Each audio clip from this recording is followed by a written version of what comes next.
Tonight I'm going to talk a little bit about the historical perspective on women's athletics and what the implications are for particularly what's happening this weekend.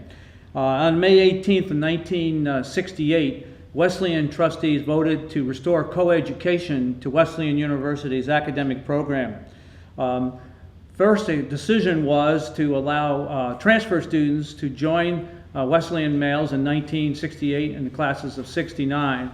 Kind of like on a pilot trial basis. However, in 1970, the first year class of women joined our campus community. However, there was very little planning or really funding for having a comprehensive athletics program for women. When women first came to campus, the athletics department organized an opportunity for them to have tennis team, which was really kind of student-centered, and also a chance to go down to the waterfront and row with the men. Soon, by 1972, field hockey was added as one of the first team sports, and the following year we really had a coach come on board and work with that program. Following field hockey in 1974 and 73-74, women's basketball and squash was added. Then in 76, track and field, swimming, cross country, and squash. So you can see quickly the women's program, basically on the initiative of the women, was growing rapidly. Each year there were major developments, but creating a lot of growing pains for the athletics department. But the women were patient and anxious and really enjoyed the opportunity to play, and so everything seemed to work out despite some of the challenges both in facilities and coaching. In 77, Wesleyan started the actually first small college women's ice hockey team in the nation, which was followed in 78 by women's lacrosse.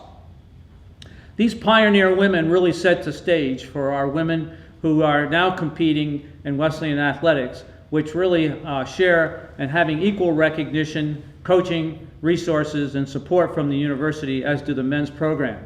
And what we're seeing is really the product of that this weekend. Up at Williamstown, joining football will be our excellent men's soccer team, as Coach Whalen mentioned, but also a surprise entry into the Final Four weekend of our women's soccer team, who have really gained growth and maturity over the season with strong coaching and great leadership from their seniors and play from individuals who really have earned significant leadership skills as well as abilities over the past year.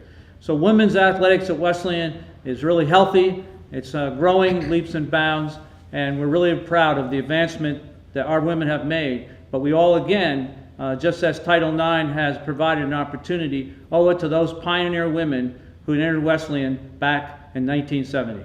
This is John Biddiscombe with a comment on Wesleyan athletics.